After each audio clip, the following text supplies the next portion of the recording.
about the documentary thing because can I get you guys to talk once? Testing. Do Okay. you hear me? Yeah. Yeah. It's a weird thing. So we're going to take a peek behind the curtain before we actually start the show here. And we're talking about documentaries and why we've never done one on the show. And it's weird because like we like make jokes and stuff about movies, and it's kind of hard to do that when it comes to like documentaries and like I mean, that's giving fair our because it is opinions like and real stuff. people's real lives. Yeah. Well, that and there's documentaries are meant by the people making them to push forward a message that they find to be important. And that message not all the time is done in like a trustworthy, upstanding, ethical way. And there have been plenty of documentaries. And when I say plenty, I mean three, because that's enough for me to like feel like I've been duped. I've seen three from when I was in high school to now. I've seen three docs that I was like all gun ho about after I saw them. Like, man, like you really need to watch this. You know, I can't believe this. That that this is a thing, and they showed all this evidence and everything, and then I find out after I've talked to a bunch of people about how like great this documentary is that the people making it were full of shit. Mm-hmm. And that's why I've never brought one forward, because I don't want that to happen publicly on the internet. I don't want that. Yeah. Okay. All right. Good. Name one. Name one of the bullshit documentaries. I can't remember the name of it, but it was an anti-GMO documentary that was on Netflix that I watched. Okay. And Sure. they went into like, it's like, oh, it's like, oh, they're spraying this stuff on corn and they're wearing full bodysuits. How can this be safe for us to eat later? And it's like, yeah, well, if you go into like the actual chemistry of it and like how the food is processed after it's been in the field, Mm-hmm. it's fine. Like It's no problem. the only thing in that documentary that still holds up is the fact that I do not believe that companies should be able to own the rights to genetic material. That's the only thing in that documentary that they even touched on whiffly, that like to this point I'm still like, yeah, no, like I do agree with that. But like the whole anti-GMO thing, you eating it and them causing issues in like the body, and it's like, yeah, no, you need to take a biology class. You need to go take a chemistry class. Like, no. And I don't want to be like, hey guys, you need to watch this, and then like 3 weeks later I get on, I'm like, I gotta do a retraction, guys. I gotta do a. This sounds like that documentary specifically sounds like the guy that I knew from high school, who, like, I must have been drinking like a diet soda or something, and someone goes, aspartame is just formaldehyde, and like, I think about that person. I every was time wrong, I okay? I will never forget you, Alan. But like, I don't know if that's right. I don't know if that's wrong. I'm sure it's wrong, but like, I don't know that it is. But like, every time I like see someone drink a diet soda, in my mind, there's like this high schooler going, formaldehyde, or that's just formaldehyde, and I'm like, thank you. Um, you know, we have talked about documentaries on the show before. Just in the Which we've one? watched this. Just in the we watched this segment. Oh yeah. I mean, I feel like that's a good place for that to live. Because I know enough documentaries. I can be like, okay, I could get one that's like compelling and interesting, or I could get one that's just gonna wreck your guys' week. Like ruin our days. Yes, like ruin your week. Like maybe even your month. You're like, oh no, like you're gonna be going about your day. I'm like, oh man, that damn documentary again. I've got one. I think we all have a documentary that could ruin your month. Would I be wrong on that? Okay. No. Yeah. So mine is The Cove, which is about a cove in Japan where they like basically massacre dolphins for stuff and trap them and everything. What are your guys' one documentary that would ruin someone's month? Dear Zachary. That was my pick. Going right for That this. was my Okay. pick. Yeah. So there's Dear Zachary. Devin, Mine- you've got to have another one. The Imposter is gonna be mine then. Okay. Kills me every time. And several other people. The other one that comes to mind to just throw out there for us to watch, like it wouldn't ruin your week or anything, but My Date with Drew. It's about a guy kind of like cyber stalking Drew Barrymore into getting a date. back in like 2003. Didn't Really? she talk about that on a talk show? Like, didn't Yeah. she bring that up She's on like, in Ellen the or documentary. somewhere? Like she Yeah. found out about it after the fact and then went on a date with the guy. Oh wow! Yeah. Did it work out? No.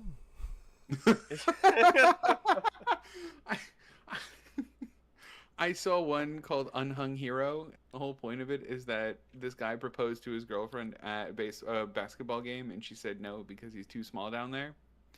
And the whole point of the documentary is basically him going, "Nuh-uh," which was like the pettiest reason for a documentary ever. In the Yeah, words of that's Shrek, so do you dumb. think he's compensating for something?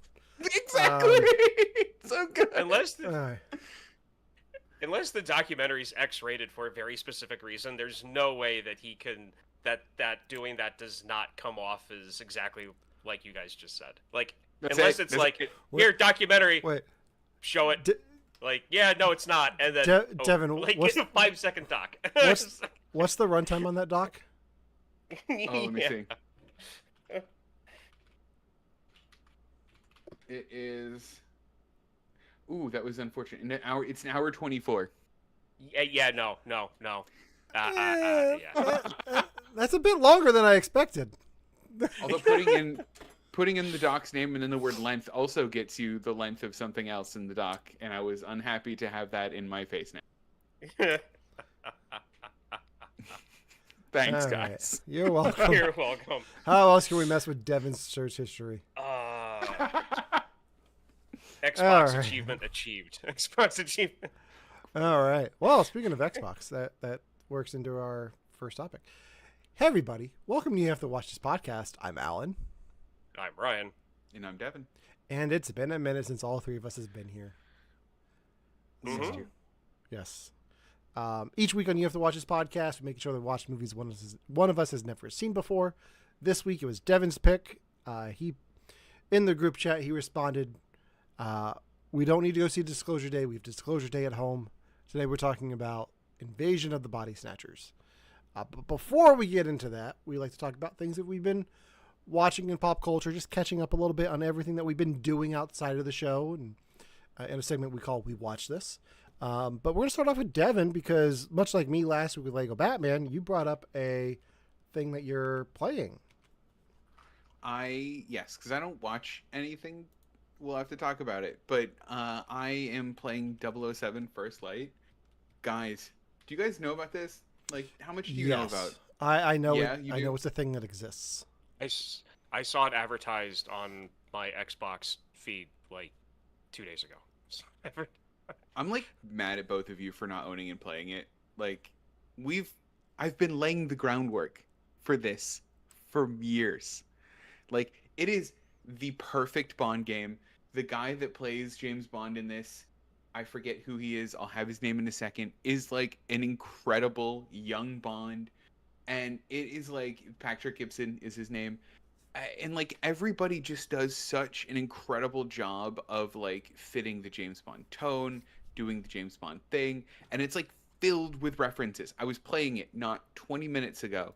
I was on a mission that was called what was it called? The Past Never Dies. It wasn't Tomorrow Never Dies, but it's an allusion to it. You know it. And then, like, a second into the mission, James Bond does this, and someone goes, "Stop touching your earpiece. Stop touching your earpiece, damn it." And I'm like, they said it Casino Royale. Like, the shoes from Russia with Love are in it. They mentioned the jetpack from, like, the series.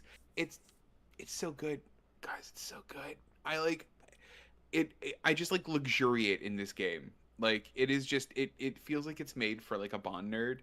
And I am that Bond nerd. And it's so good. I mean, it's definitely on my radar. I'm not a huge Bond fan. I've heard mixed things about the game. Oh, really? But, yeah. Like, not bad things. It's like, yeah, it's fine. It's enjoyable. Oh, sure. But, like, I'm so deep into Lego Batman. Like, I don't think I'm buying another game until I beat this game 100%. Like, you were gonna be there forever. I've done it with the Arkham games, so That's true. and it's That's just true. right. It's right in that vein. So And I'm not gonna be getting another game until Horizon 6 is out of my blood, because I've been on that train for the past 2 weeks. Yeah. I'll come to you guys with the best Bond style one-liner that I get from this then. Okay. And that'll be my gift to you. Nice. All right. I started watching Spider Noir on Amazon Prime.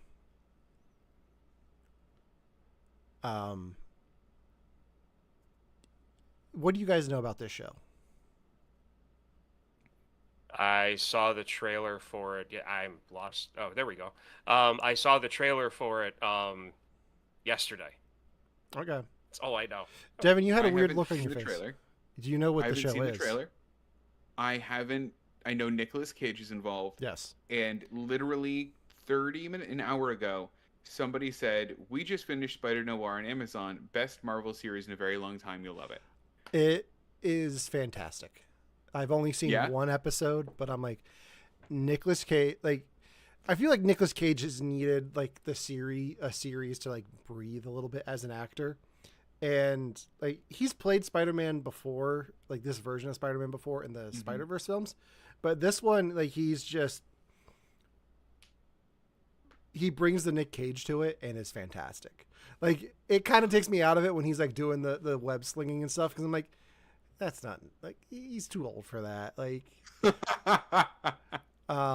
but he's great. The world is fantastic, and I'm really excited to see where the show goes.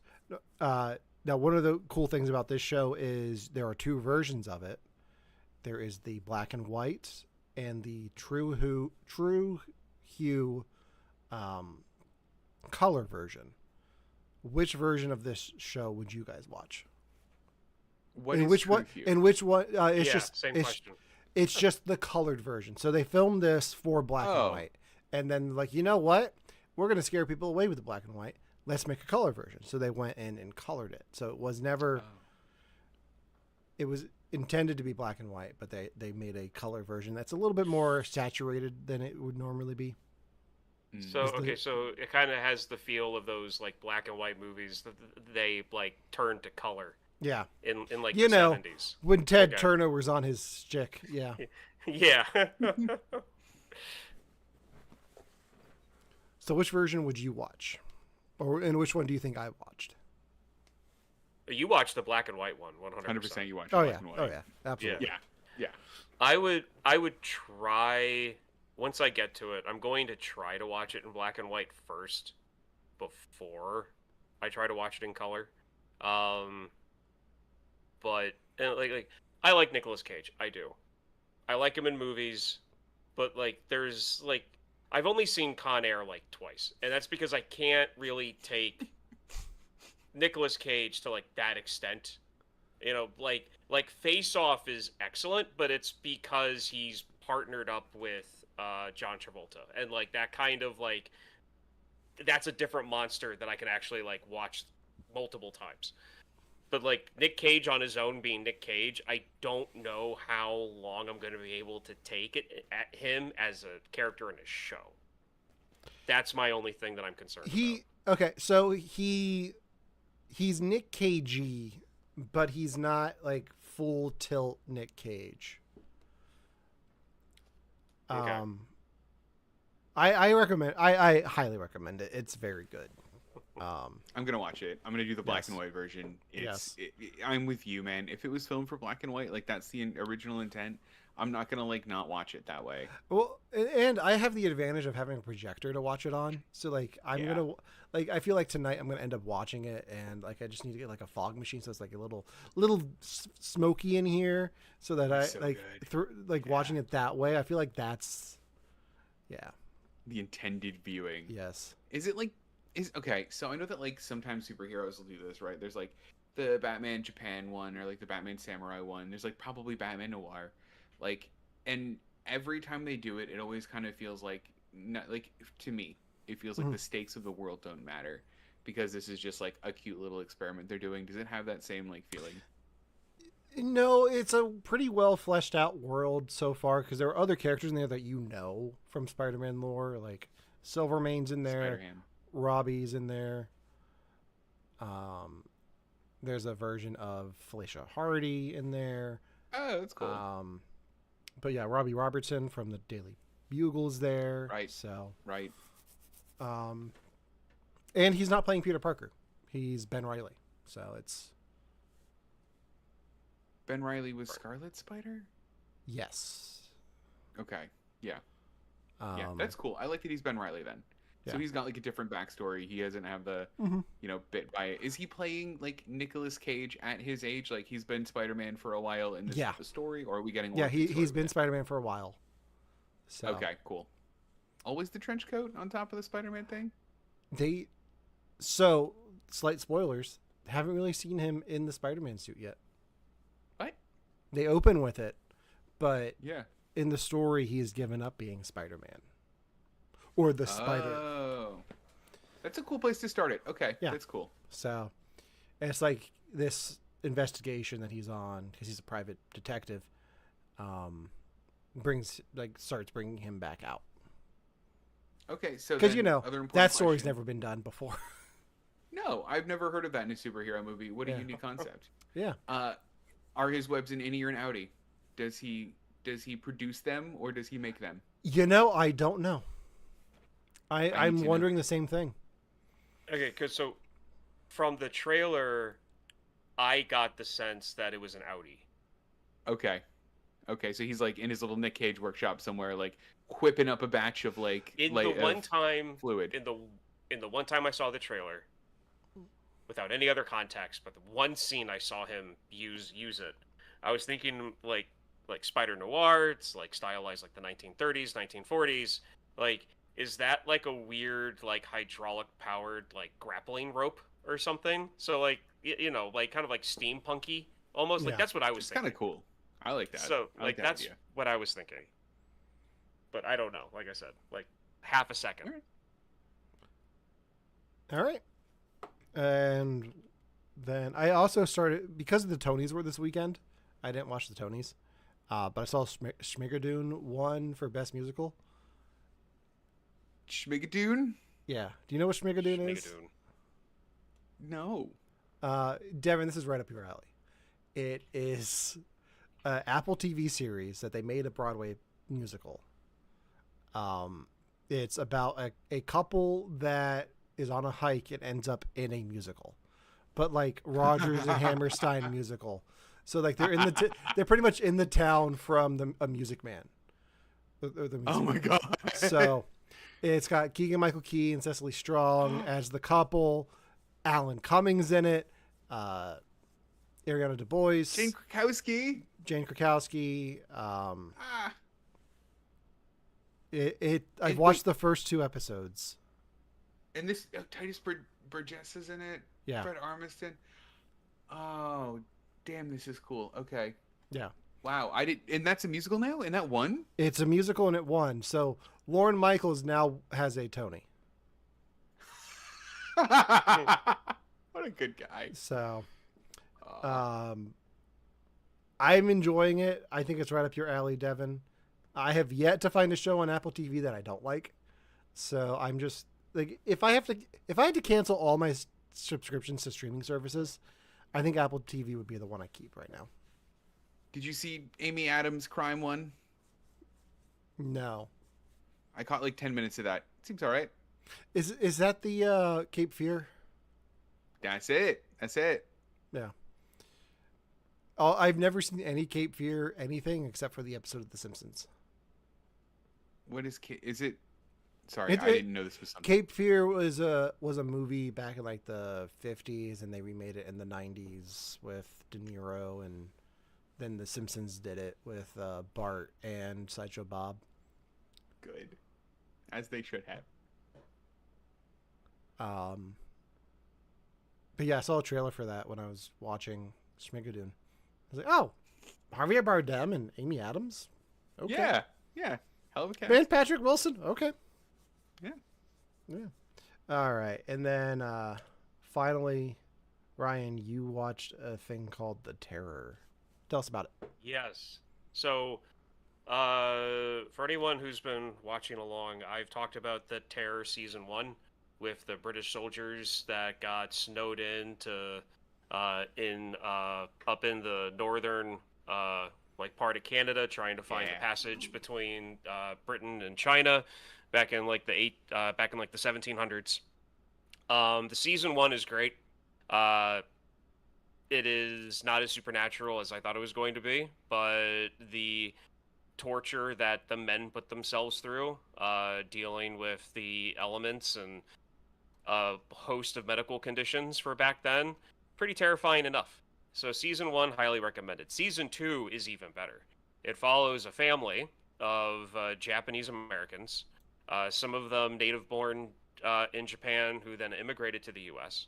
prior to World War II, and they get swept up in the Japanese internment camps during World War II. At the same time, one of the families is being haunted by a vengeful spirit, and it is really good. It's a lot more supernatural, and it focuses on a part of American history that really doesn't get talked about a lot. So some of it's really eye-opening. Like I knew they existed, but there's a lot there that's really horrible, just in that part of it alone. But we are on episode 8, and it's even better than season 1. So, and we're watching this terror show because we want to watch season 3. And even though we know none of these seasons are connected, we still wanted to go through them. That's right. So, what's season 3? Why did you want to get to that one? Season 3 is about a guy who gets forcefully put into like a mental institution, and there's something very wrong about the mental institution, and you don't know whether or not if he's fine or not. Ooh. Okay. And so the fact that they put that up front, where it's like, hey, it could be the guy, it could be really happening, but the fact that that is up front, I'm fine with that. It's not like, oh, look at this horrible situation that this guy's in, and then later on in the show, they show that it's fake. Like, I'm going into this with them telling you, hey, it could be either or. I'm going in, I'm only going to assume that there is a character in that season that sounds a lot like Michael Jackson, but looks nothing like Michael Jackson. There absolutely should be. It'd be weird if there wasn't there. I was about to say, are you talking about the vampire show that's on Amazon right now? No. I think it's on Amazon on AMC. One last thing I want to talk about before we dive into the main topic for today, because I wanted to bring this up and I forgot. Ryan, that piano you got my son. I have some news about it. Yeah. I have two things. One, Baby Shark has been replaced. I don't know if you guys know this, but Baby Shark is no longer the #1 hit for kids. It's called. It's the Purple Monkey Song. Looking it up. Yeah. It's on all of the Fisher-Price toys that you can get now. Like, it's on the piano.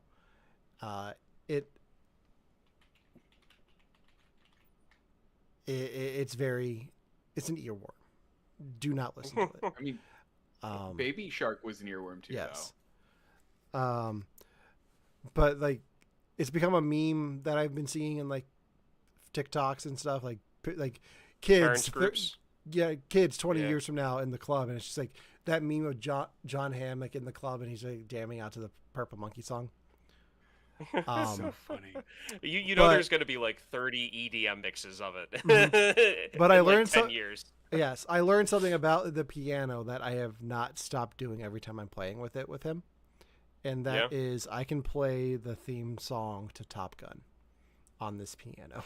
What? It gives you just enough notes to do It has 5 keys, and they're the 5 keys that let me play the Top Gun theme song. That's incredible.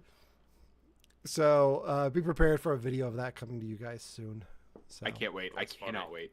Yeah, Purple Monkey's way worse than Baby Shark. Throwing that out there. Yeah. It's just chilled. I wasn't ready for chilled. Yeah, it's chill. Yeah. All right, let's get into today's main topic. Each week on the You Have to Watch This podcast, we make each other watch movies one of us has never seen before. This week it was Devin's pick, and he picked the 1978 film Invasion of the Body Snatchers, starring Kiefer Sutherland's dad. Not wrong. It's not. It's accurate. It is. So, it is. Devin, I'm going to let you take it away. So we're watching Invasion of the Body Snatchers. This is actually a remake. Original movie was 1956. It came out almost immediately after the 1954 novel was published. This is a remake, but it is so very different from the original. Tonally pretty similar. We'll talk about differences and stuff, but this was, and I'm quoting somebody from the New York Times here, regarded as one of the greatest film remakes ever made. This has like a solid, if you're like into online movie reviewers, always has solid review scores. People love the ending of this movie. This is one of those kind of famous movies that you either know about, or even if you can't like place Invasion of the Body Snatchers, you've seen a meme of it. You've seen something to do with it somewhere in the world. So I watched this movie when I was youngish. I think I must have been in middle school. My dad and I would do these things where like on summer nights we'd go for a walk and then go to Blockbuster and then get Taco Bell and then watch a movie until like 2 a.m. And this was the movie we watched one of those times. And there are parts of it that I had nightmares about for years. So this is really cool to come back to. But what about you guys? Have you guys heard about this movie? Have you seen this? Have you seen the original? Have you read the book?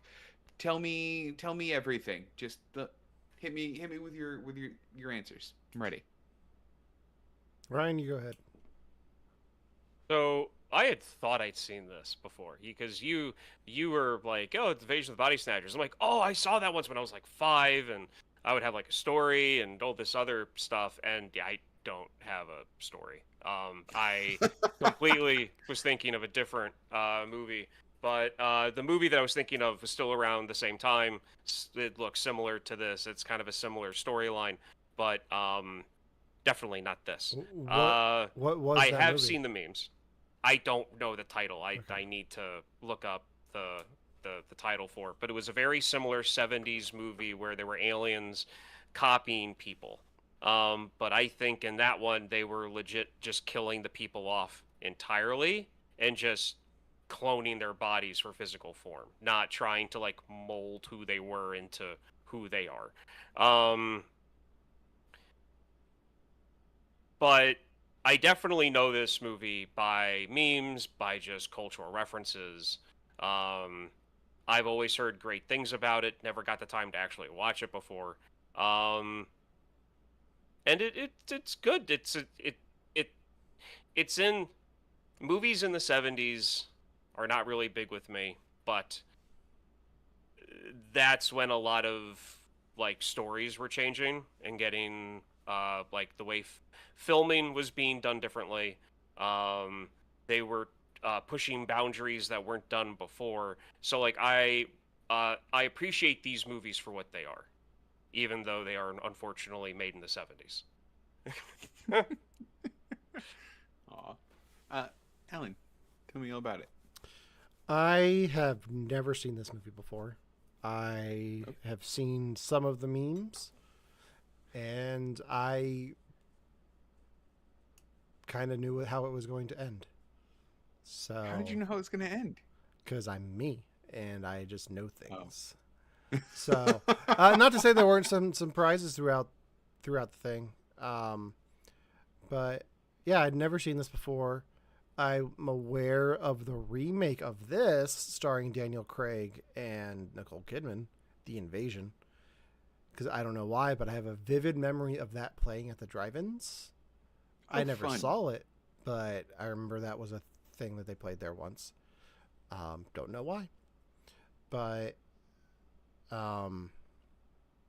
yeah, I had never seen this before, but if I had seen this when I was younger, I would have probably had nightmares. Good. I mean, good, but also good, because I did have nightmares, so it makes me feel better. Rewatching this, I got so much more out of it.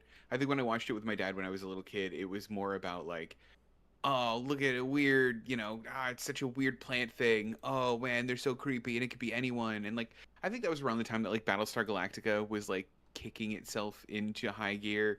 And like the whole conceit of the remake of Battlestar Galactica is that like anyone could be a Cylon. Which one of us is a Cylon? And like this kind of has that same like deal to it, where it's like, is this person a plant person? Like, what is, or a pod person? Like, what is going on? So that's probably why my dad like showed me this, and I just loved, I loved everything about it this time. I the opening shot I thought was so good, with the aliens leaving their world and then coming into the plants and growing. I loved the tone of the movie, where it was like largely quiet. There wasn't like big bombastic music. I loved the weird angles they shot in. I loved the lighting they used for the pod people. Like, the more I watched the film, I like started it and was like, this will be a silly watch. And I'm like, oh no. Oh, I'm like engrossed. This is so good. And like this is like slowly becoming like one of the better movies I've watched this year. So like you guys have an uphill battle if you didn't like this movie, because I'm gonna fight you tooth and nail. But like, Ryan, you started giving me a little bit of it. Tell me your thoughts, feelings, and reactions to the movie. I want to know more. Hone in on like the 70s-ness of it too, because I actually kind of loved that. Where like for its time, this was like a small indie horror movie, right? I think it was like a budget of like 200 some thousand. It made 123 million, which was like gangbusters for the time. It's like it did well for being a small indie movie. So my critiques of 70s movies have nothing to do with the movies themselves. It's more about like the film quality, the vibe, the general filming style that was prevalent during that era, which they had new camera technology coming out at that time, and you had a host of like new filmmakers, younger filmmakers coming out who were pushing boundaries, and then you had old filmmakers who had been around since like the 40s still trying to do things that they were doing in the 40s. And so you get a real you can pick in the early and mid 70s, you can grab like just a bunch of random movies that came out, and you just get wildly different film styles, wildly different, just theories and the way that movies are made. And that's where my critique of 70s movies come from. It's not that this movie was bad. It was just, like watching someone walk down the sidewalk for more than like 5 seconds is like, okay, yeah. But yeah, there's definitely like a pacing thing with 70s films. Yeah. Like I always called it 2001 syndrome, where it's just like how long do we need to stay on this establishing shot? Yeah. Like it's very much the style to show the longer takes of that. So. And and that's but the movie itself, I can definitely see why this inspired hosts of different movies, a bunch of different stories, actors, directors, writers. There's a reason why this movie's on a pedestal, and I saw it. It's good. This movie is a bad 70s nylon, bad 70s anti-wrinkle disco suit. Okay? But it shines. I love that. More of that. Yeah, and 78 is like, this is like, it's still like pre the blockbuster. Like Jaws had just happened a few years before. Star Wars was a year before that.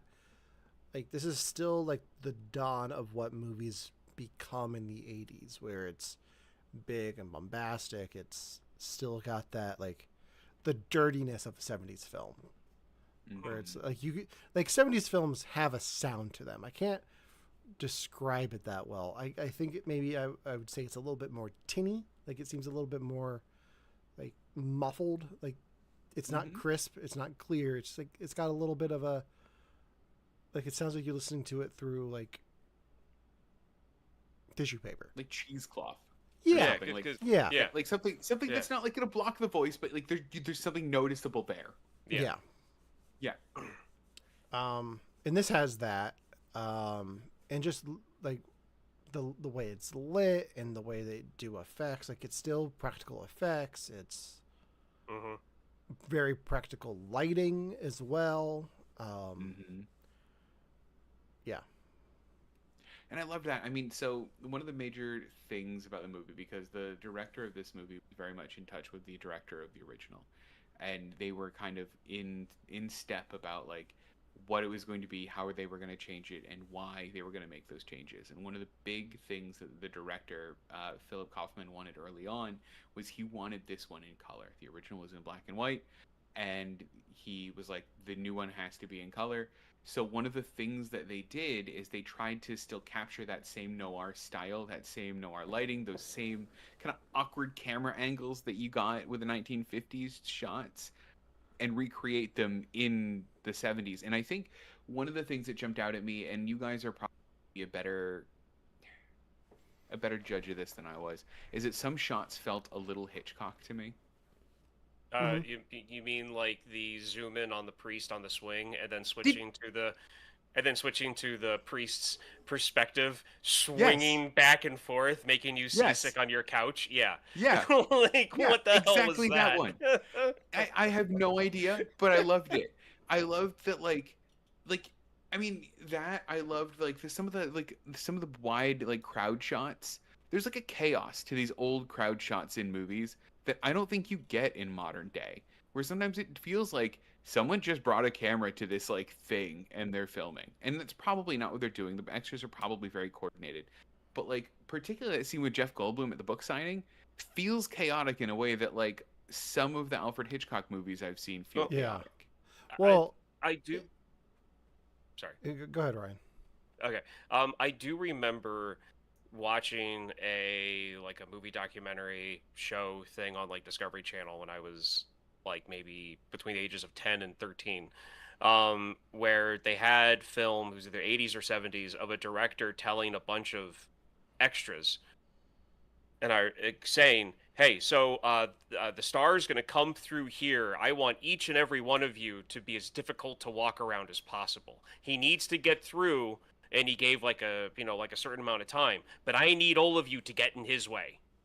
And they were like, okay, and then they cut, and then they were talking about something else. But like that's something that I really that stuck with me for some Yeah. reason all these years. But yeah, like I wouldn't be surprised if they gave that direction during the book signing thing.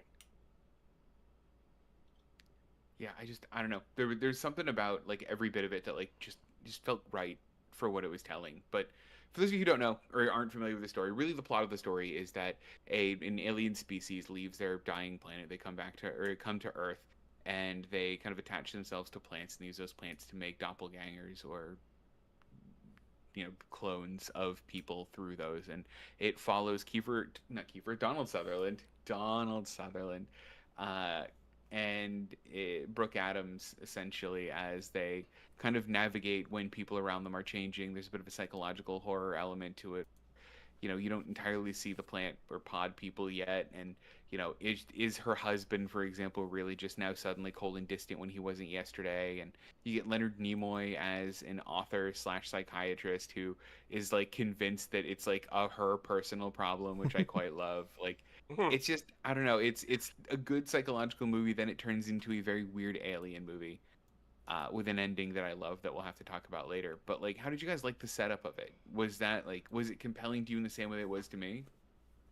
Having known a little bit about what the story is, like just from the title, like seeing from the very beginning, like even like with the priest, like just seeing the people staring Yeah. at whoever the camera's focusing on. Like there's too many to count, but I feel like almost every shot has somebody staring. And So you start to feel it. You're like, it's that yeah, one. That's the one of them.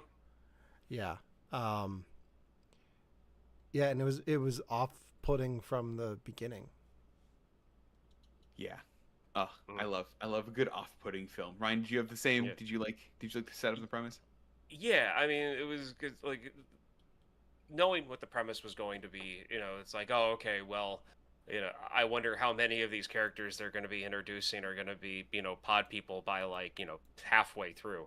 Um, but it wasn't until the scene where the guy rushes up at them at the intersection and he's like, I got to tell you, it's like, oh, you've got to run, you've got to go, like everyone's changing or whatever. And then like the amount of people who are chasing him and then the cop, and then I was like, oh, okay, well, like, are they chasing him because they're trying to prevent him from like getting the secret out, or are they chasing him because he's a mad crazy person that just happened to be like, running through the street assaulting people? And it wasn't until they drove by and like you had the people who were visually shaken about seeing this dead guy on the street, but like 80% of everyone else is just staring deadpan. And I'm like, Yep. oh no. It's like half the city already has like been taken. Can I tell you a cool thing? Yes. The You're Next guy, that's Don Siegel. That's the original lead of the 1950s movie, doing his famous line. So these movies end in very different ways. We'll talk about how this movie ends later, but the original 1950s movies ends with Don Siegel running down the street screaming "You're next," trying to alert his neighbors of the oncoming invasion. It is so freaking cool that in this movie, that's the line that he delivers in this movie. Nice. Thank you, movie. This was so good. So, because it was set in the 1950s, this one's set in the 70s. I wonder if the timeline, I wonder if the stories kind of line up to where like the city is as taken over as it is in this movie at that point as it was at the end of that movie. So like this, so like both movies take place in the same storyline. It could. I need to watch the original now. From what I saw doing research on this, that's not the case. It was just a fun Easter egg. But people, I mean, if you want that to be your headcanon, make that your headcanon. I'm not going to argue that. Yeah, it's happening. So, because the original one focused on a small town, it's a fake one called Santa Mira in California, and it's different. So like listen, you guys know me, you know me well enough. You know why I like this movie. I like it because it's metaphor. There's lots of metaphor in here, lots of juicy other things that we can explore, and how this has to do with isolation and the urban sprawl and how it affects people's psyches and all of the stuff that was going on in the 1970s. But the 1950s, the point of it was different. The point of 1950s was it was about the Cold War, and it was about how you might lose your identity to the broader self like those pesky Russians did. And it takes place in a small town, which is a better setting for something like that than in San Francisco, which is a better setting to losing yourself to the urban sprawl.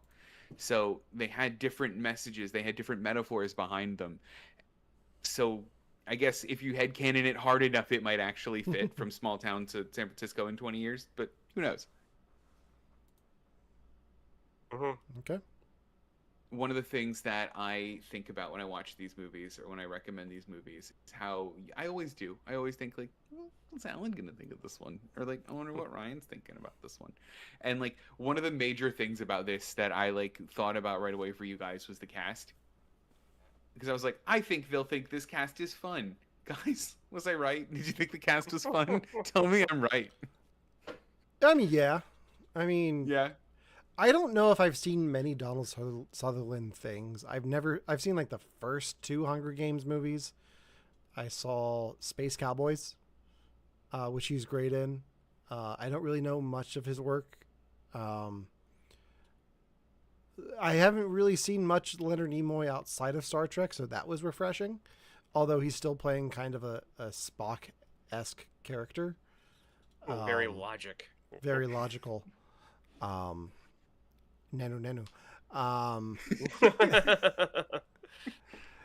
And then there's the Goldblum, just Goldbluming all over the thing. He doesn't change, does he? No. He plays the neurotic, and it is great. Nowadays, people would, nowadays, rightfully, I think people would be like, well, he's definitely undiagnosed ADHD. And because of that, he developed an anxiety disorder. and he has really and he's really been affected by rejection. So like he's just someone who grew up in like the 60s and 70s without Ritalin. Like that's who ADHD people would turn into with without without medication or help or either or either without either one. So I mean, to yeah, be fair, he like has some of my favorite lines in this movie. Like the line where they were like, "Well, what don't you like about him?" He goes, "I think of my words one at a time." I'm like, and, like delivered in such a Jeff Goldblum way. I'm like, yes, yes, give me more. And I loved seeing Leonard Nimoy like outside. And it was funny because in some of the stuff I had read about this movie, they were like, we really wanted to get Leonard Nimoy to help break like stereotype and help to break how him being typecast is. So that's why we put him in this movie. Like, but you put him in the movie in his type. Yeah, Like you didn't actually help him at all. like that's like could that's you like imagine? it's like taking Shatner and making him a captain of a Navy ship. Right. Mm-hmm. It's the same thing. I think it would have been if they really wanted to get him outside of his normal role, they should have given him the role that Jeff Goldblum had. I would have loved to see him try to play that character. The neurotic Nimoy. That would have been cool. Neurotic Nimoy. Do you guys know? Is he in like anything else? Fringe. Fringe. Fringe, yeah, the J.J. Abrams Bad Robot show that was on Fox around the same time as Lost. Was it good? It was good, yeah. You'd like it. Okay, that's good. I'm sure I would. I want to see him in more. This made me want to see him in more than because my introduction to him was Star Trek, like everyone else was.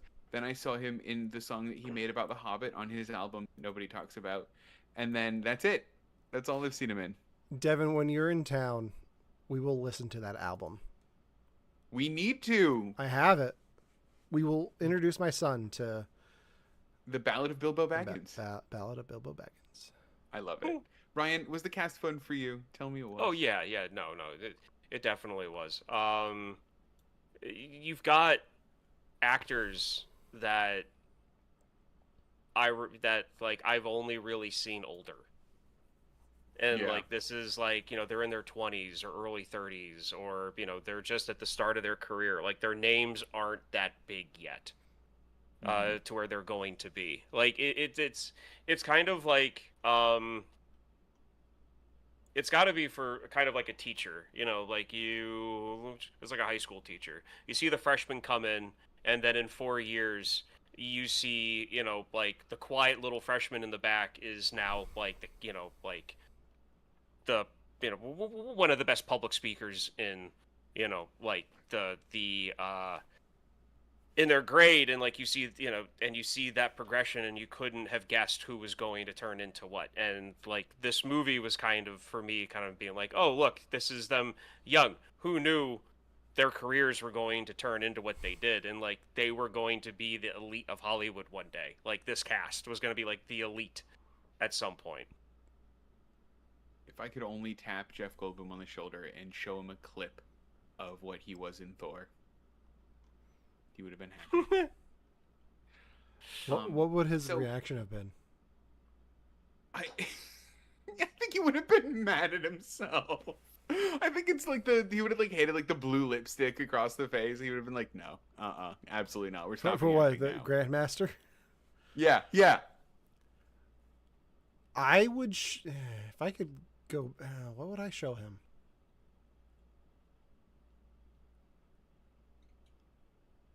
It would be shirtless him from Jurassic Park is what you show him. Maybe. No, it's not even that. You just show him the laugh from Jurassic Park.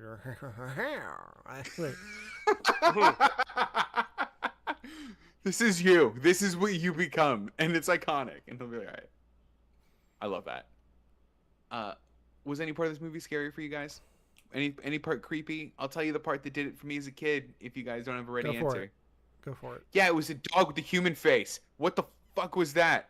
I hate that. I hate that as an adult. I hated it as a kid. I hated it.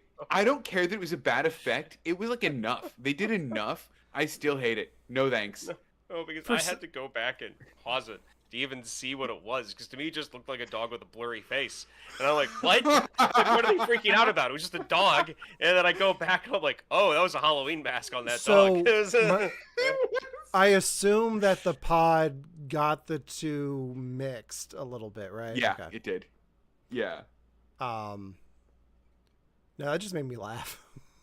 Did it? Yeah. You guys are so much braver than me. Yeah, we know. I've been sending this to everyone I know for like a week now. Not you guys, just everyone else.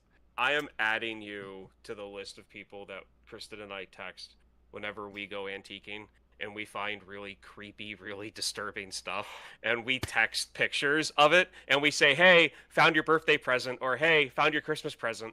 And it's like, and you know, it's like, it's everything from like a doll with no eyes with the crown of its head cut off, so like the light shines behind its eyes, or a stool, a little piece of wood that has mannequin feet on the bottom of it because it's a footstool. Yes. Stuff all like of that. It, please. Yes. There's a museum exhibit by me called Dark Secrets, and it has the world's largest collection of haunted dolls. Like, I'm into this stuff. Do it. Anyway, why would you put them all in one place? That doesn't seem like they a want good chaos. idea. They're trying to make the next Conjuring movie happen in London, is what they're trying to do. Okay. Yeah. Well, there was already a Conjuring movie that was set in the UK. Better one. We don't talk about that one. That's one of the best ones that they made. That's literally the Conjuring 2 is literally the best one. Don't you dodge my question. What scared you about this movie, Ryan? I know you're just Nothing too scared really. to answer. No, I'm serious. I'm serious. So like the effect of the like pod body thing that they find at the like bathhouse is very was very well done and like very like creepy-ish. But like I wouldn't say anything was like too scary in this, because like the scenes that were supposed to be like really off-putting, like really anxiety-inducing, like to me, because it's 2026, just come off as like 70s cheesy horror, which is like you see everyone showing up at like the post office and everyone's walking out with giant pickles. Like that's all I could think of. Like that's all I could see is people like showing up to like a pickle convention and someone was selling these giant GMO like pickles that they grew, and everyone's like, I've got a giant pickle going home. Like everyone's got a giant, you know, like fair winning size pickle. And like that's all I could think of whenever they were showing the pods and people carrying them around. For me, the scariest thing in this movie was that mud in the bathhouse, like the mud bath. Yeah. That just looked like a giant tub of shit. Like that was my next question actually, was guys, when are we all gonna do a mud bath? No. Is that still a thing that people do? Did we like as a culture decide to stop that? It's still a thing. You can still do mud baths and stuff. In fact, Hershey has one where you can do it in like chocolate. That's dope. All right, I'm doing that. I've already done a natural one, so I don't need to go to a bathhouse to do that. Do you mean one time you fell in the mud, Ryan? So when I was in Scouts, the summer camp that we went to, that was part of Mincy Trails Council, got the land from Bethlehem Steel back when that was still a company. And the reason why they got it from Bethlehem Steel was because Bethlehem Steel bought it as a resort for their executives, but then they realized that they bought swampland and couldn't do anything with it, so they sold it to the Scouts to make a Boy Scout camp out of. So there was a hike that was like 4 hours long that was done once a week, so that all the kids that went to the camp could take part in it at some point. It was called the Muck Hike, because it took you through the worst of the swamp and you walked through it. And there were moments where if you were a kid and you were under like 5, like 4.5 feet, the kids next to you would have to hold you up, because like I, being like 5'10", 5'11"-ish, I was up to here in mud, walking through with just like shoulders and head sticking out. and you'd get into like people would pick up the muck and like throw it at each other. So like we'd walk back to the waterfront where the lake was, just swamp things, and just walk in, and just walk into the lake and wash off and then go take a shower. That sounds almost as bad as a Jeff Goldblum owned mud house. No, that is for a preteen Boy Scout, it was so much fun. I bet it was. I bet. No, for I real lost though. a shoe. I lost a shoe. And they will use that to clone you someday. Yeah. For me, it wasn't one moment in particular. It was just the people looking on in the distance every time. That just was it was creepy to me. Like it just gave me chills every time, to the point where I was like, okay, I need to stop looking for it because it's just distracting me from the film. Because then you'll see it. Yeah. Oh, that's very cool. So last thing I have then is we have to talk about the ending. Yes. One of the things that people love the most about this movie is the ending. The ending is very cool. So in the end, Donald Sutherland, is chased by a pod person that used to be Brooke Adams. He sets warehouse on fire, hides underneath it, and then there's a brief moment where you see like a flashlight shining over top of him. Then you see him walking along, assumingly pretending to be, pretending to pretend like he has been for a little while, turning off his emotions, trying to just act like he always has. And he runs across Nancy, who sees him, and he turns to Nancy and does the point and scream that I know you all know. And this is like a famous ending. Like, people love this. It's, I think, way better than the ending that we had in the original, screaming, "You're next, you're next." I get it. I understand why that's good. I like this much better. Thoughts on interpretations of the ending? Because I don't know that the film lands on what you're supposed to think here. I knew at the end he was going to be one of them. Yeah. From the beginning. Like, that's one of the things I knew. Because I just know pop culture. So I assumed it was going to be Brooke Adams who he points at.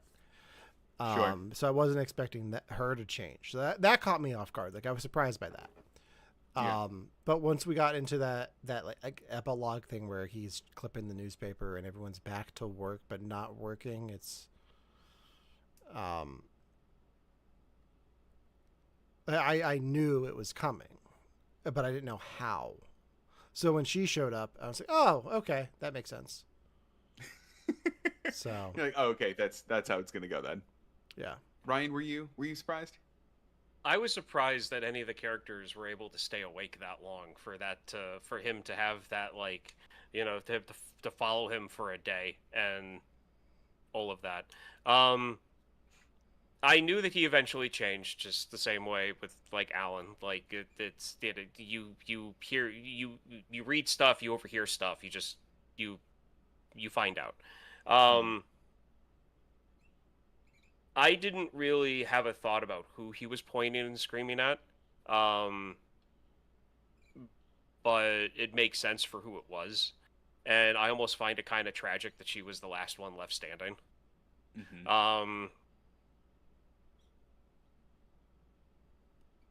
But yeah, I mean, when it comes to like the meaning of it, and I haven't really put too much thought to it because I've heard people talk about how a lot of these horror movies from the 70s were supposed to be like, kind of like artish type films for, just modernization of different aspects of society. So this was supposed to be about urban sprawl and kind of like losing yourself in just being a face of a crowd, like losing your identity. Like, is that what this is supposed to be about? Yeah. And it's about like, the 70s anxiety of like selling out to the man and like, you know what I mean? Becoming another brick in the wall. You know what I mean? Like that like sentiment is pretty resonant in like in that time period of like, you will eventually lose yourself by conforming to all of these things. By the way, this guy that's resisted it for the longest, he's done it too. Okay, so they show that at the beginning because I have to think this through. They show that at the beginning with the boyfriend because he's all about sports. He's watching He's watching the basketball game, and like they show him getting emotional over it, and then the next thing you know, because they basically have a little bit of a tiff because he wants to watch the game and she wants to read. Mhm. So they have a tiff, and then the very next day he's like, "Oh yeah, no, I gave the tickets to a patient," and then like they show him wearing suits all of the Yeah. time when he was like not that type of person. So that's the conformity of it. See, I don't know. Mm, maybe it's Picture it, right? because You're in that time period. Your summer of love, right? You attended yeah, Woodstock. You're now out into the world, and the world is telling you that the way that you lived back then that you loved isn't how you should be. And you need to put on a suit, you need to go to the bank downtown, you need to get a job, and you need to raise and support a family. And that doesn't feel like who you are. That doesn't feel authentic to yourself. Yourself is the one that attended Woodstock. But you're told you have to be this thing, and it's the path forward. It's that anxiety. yeah, and I think now that we're like 50, 60 years removed from the like summer of love children buying their suits and working in cubicles. Um, since we're 60, 50 to 60 years beyond that, I get the growing pain of it, but it's like millennials, we know that like yes, you can still be the punk rocker going to shows on the weekend and going into the mosh pit. And that doesn't take away from the fact that to be able to do that, you have to put on a polo and khakis and try to like sell I don't advertising space in a local magazine. Mhm. Like one doesn't take away from the other. Yeah. And so us watching this now, hearing this message and like the concept behind it, it's kind of like, but you can do both. Like one doesn't take They away didn't. from the other. They didn't know that. They didn't know that I back know. then. It's just it's funny. I love it. It's it just shows how like as time marches on, stuff that people thought was universal is not. Yeah. And like it all kind of builds on top of each other, and it kind of goes into okay, so something that happens in that terror show that I mentioned before. Yeah. I had kind of a moment like this in that show. The, the the one character finds out the truth about like his parents and some stuff, and he gets all mad, and like his dad stands up and he's like, "Don't you talk to us that way," and the the main character pretty much does "You're not my real dad" type thing, Sure. and I'm just like, get over it. Like they were there for you growing up. Yeah, he was tough on you a little bit, but he was there for you. You didn't grow up in an orphanage. They came over to this country to get you out of the orphanage so that you would have a family. Grow a pair, grow up, like deal, like just deal. But I'm like, no, no, no, no, you got to stop. This is this is 1943. Like this was the mentality about that back then. Like, you know, it's the whole thing about viewing older stuff in like a more modern like framework.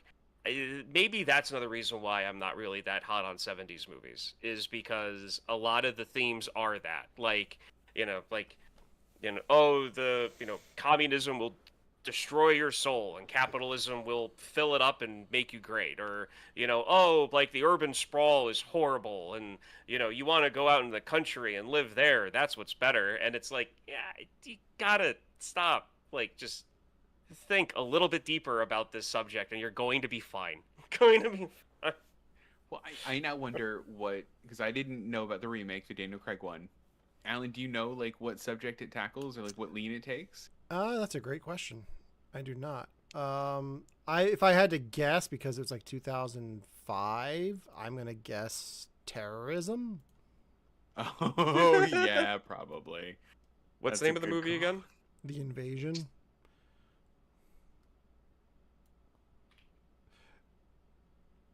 Then there's also like Nicole Kidman's kid is the one who can stop the invasion. I don't know. Oh, Something weird. Oh, I don't love that it can be stopped. something.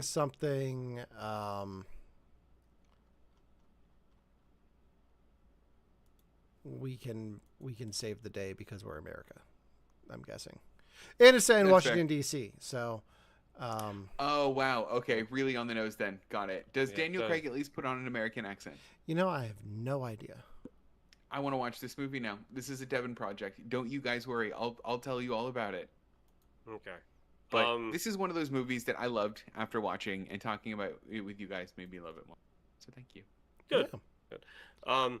I do have a question before we wrap up, and it has to do with the joke that Devin made in the group chat, and then you guys mentioned before we started this. What movie are you saying that we have at home? Disclosure Day, the new Steven Spielberg alien movie.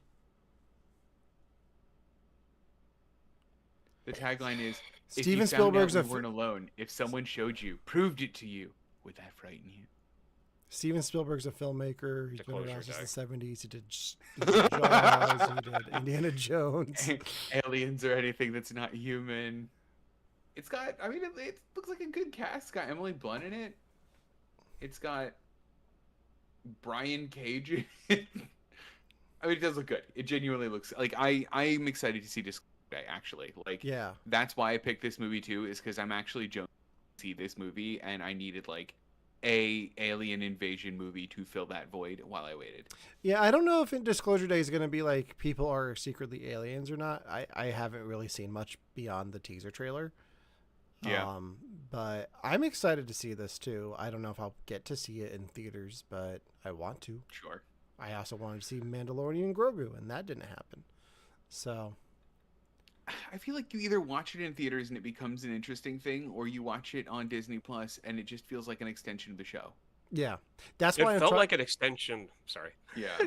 Yeah, that's why I'm trying to. Sorry. That's why I don't want to watch it on Disney Plus. It's like I want to see this in theaters. Like that's how it was meant to be seen. Yeah.